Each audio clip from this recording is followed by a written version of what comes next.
Hello there from down under. In this video I'd like to look at Plato's Allegory of the Cave and its implications for understanding human knowledge of the world and God's relationship to it.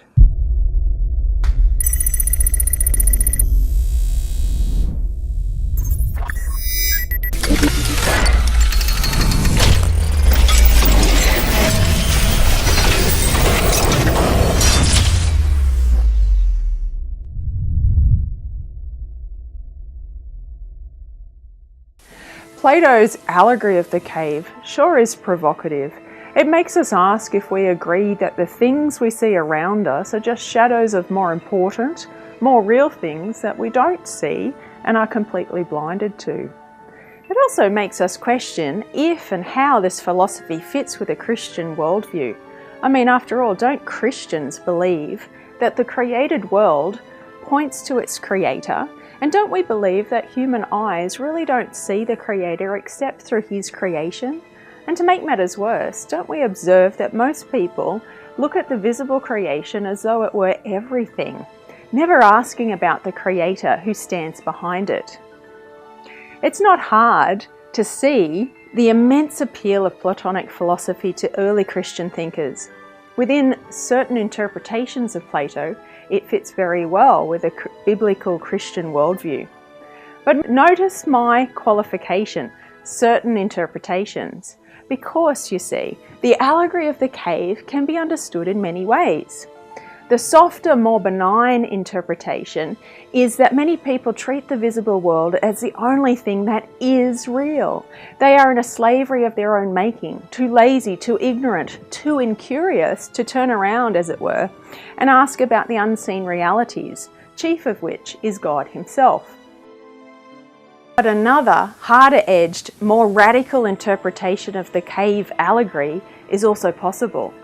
This interpretation is that all visible reality is an illusion whose effect is to enslave people to projections on a screen. Projections which pretend to be reality, but in fact are elaborate deceptions to conceal the true reality of the world from poor blinded people. This radically dualistic worldview is sometimes known as Gnosticism. It holds seen material reality as an illusion, while unseen spiritual things are where true reality lies. Taken to an extreme, one form of Gnosticism would hold humankind as souls trapped in material bodies, which are devices designed to enslave them to the material world of food, drink, sleep, and sex, while blinding them to the true calling of the human soul to contemplate the unseen spiritual reality of God. Under this interpretation, the Son of God never truly took on a human body and never truly suffered and died on the cross. No, instead, He merely appeared to do these things to achieve the real salvation of mankind, trapped within a fleshly existence to achieve liberation from the material world entirely.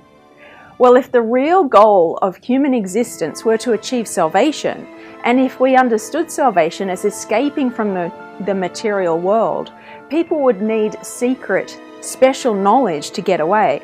After all, they couldn't trust in publicly available teachings because these teachings themselves could be part of the material world, designed just to keep us enslaved. One needed to know the truth of things to be free. This special esoteric knowledge needed to escape from the human condition was called gnosis, and various groups of Gnostics appeared in the world of the early church claiming to have the needed knowledge to escape from the material and bodily. Gnosticism posed a great theological challenge for the early church, since it was very easy to present Jesus as the font of secret knowledge from God Himself. I mean, doesn't the Lord Himself claim that He was sent to make the Father known, and that He had many more things to teach that His disciples couldn't bear to hear? This was the basis of all of the other books that never made it into the Bible that purported to contain secret Christian teachings. Orthodox Christian fathers like Saint Irenaeus of Lyon worked hard to establish the concept of a visible church whose bishops were successors of the apostles, who in turn learned the truth from Jesus Christ himself.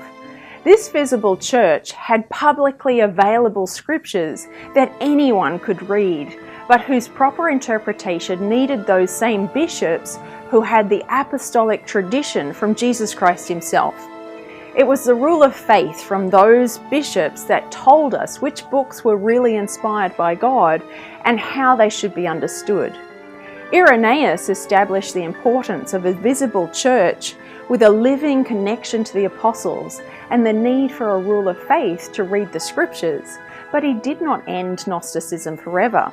Gnosticism is a kind of theological retrovirus in the life of the church, going dormant in one century and breaking out again in another in a slightly different form. In our own day, we have seen it re-emerge in the last few decades in popular culture.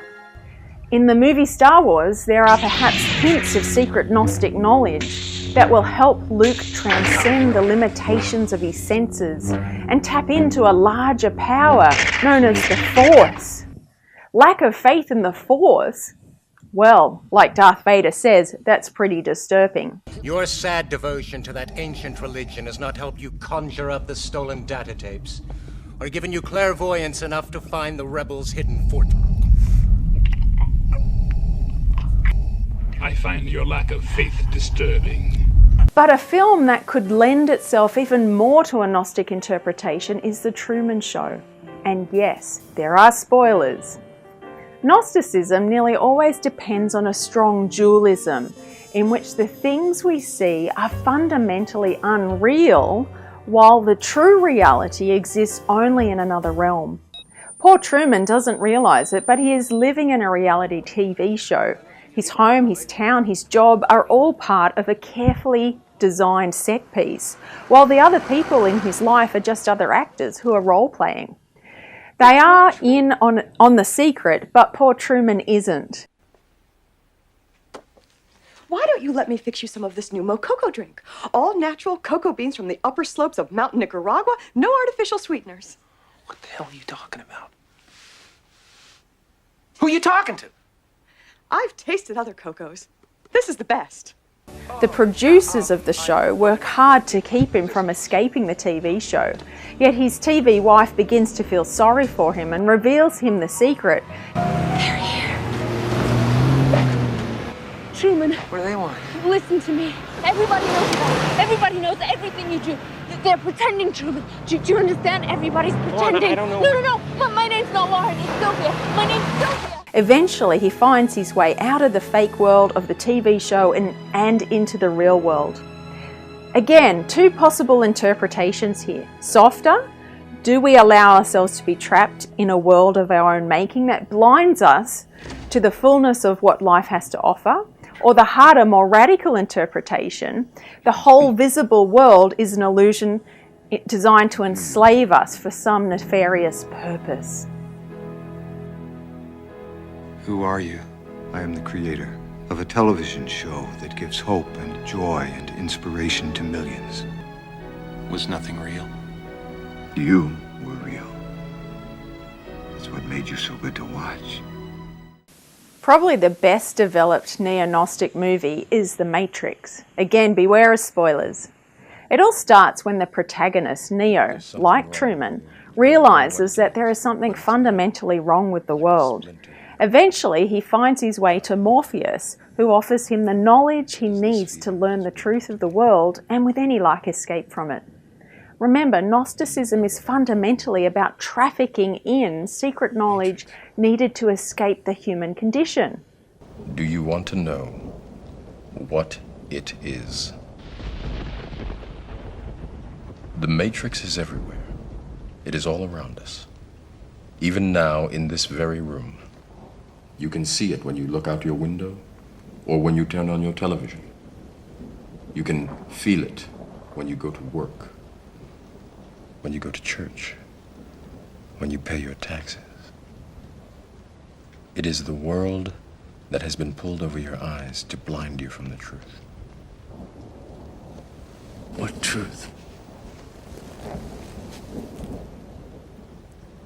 That you are a slave, Neo. Just like everyone else, you were born into bondage, born into a prison that you cannot smell or taste or touch. A prison for your mind. There is no turning. Neo needs only to take the red pill to learn the truth. Story ends. You take the red pill, you stay in Wonderland, and I show you how deep the rabbit hole goes. Remember, all I'm offering is the truth, nothing more. The truth here is that the real world is an incredibly dark, dystopian place. Life only seems pleasant and bearable because people, unbeknownst to them, are experiencing it from birth, hooked into a vast simulator known as the Matrix. And standing there, facing the pure, horrifying precision, I came to realize the obviousness of the truth. Now, Gnostic themes are by no means limited to movies. Human beings seem to have an almost limitless hunger for secret knowledge that allows them to escape the travails of life. The purveyors of secret knowledge don't always purport to explain the total hidden reality of the world and help people escape from the slavery to lies and illusions. Very often, the secret knowledge is targeted to some particular limitation of the flesh.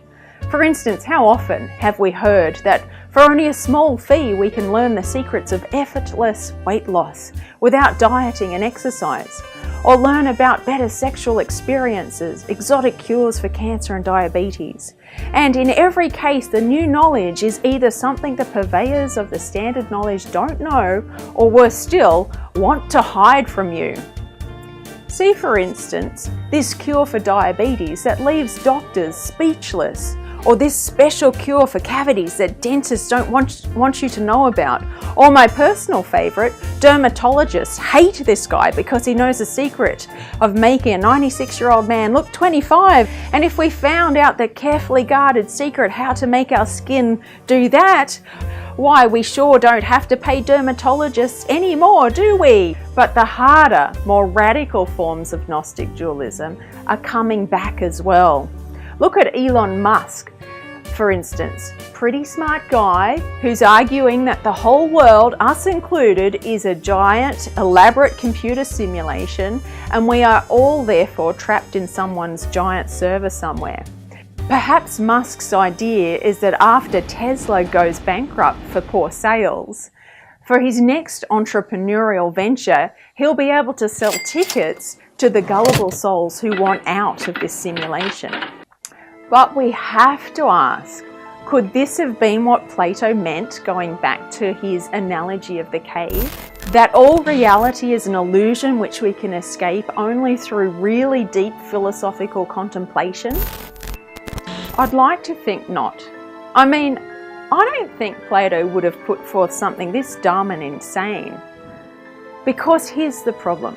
The prisoner in the allegory who escapes the cave, well, how does he know he has escaped it? How does he know that thinking he has escaped the cave that he has in fact entered into a new cave, even more deceptive and enslaving than the first? And if somehow he managed to escape the second cave, perhaps he only escapes into an even more elaborately deceiving third cave, and so on. I mean, the allegory presupposes that both the prisoner and the hearers of the allegory have enough grasp of objective reality to know that the cave is only barely real and the outside world is far more real. If the cave, on the other hand, were a pure shadow with no reality at all, we could never know we were in the shadow, much less escape from it. The allegory would be pointless, since philosophical wisdom and the pursuit of real knowledge would be pointless.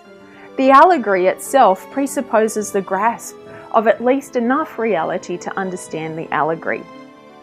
Likewise, Morpheus's revelation to Neo about the simulated world would itself be simulated, and Elon Musk's absurd claim about the simulated world would itself be part of a larger simulation. That's the answer to one philosophical problem, that of radical dualism and the various Gnostic claims that come as a result. If everything around us were totally fake, we could never know it, much less talk about it. We'd never know if anything around us were really real, and that suspect everything but ourselves were just an illusion. That's one problem with the extreme version of Gnostic dualism. We will encounter another problem when we meet St. Augustine and he's dealing with the Gnostics of his day, the Manichaeans.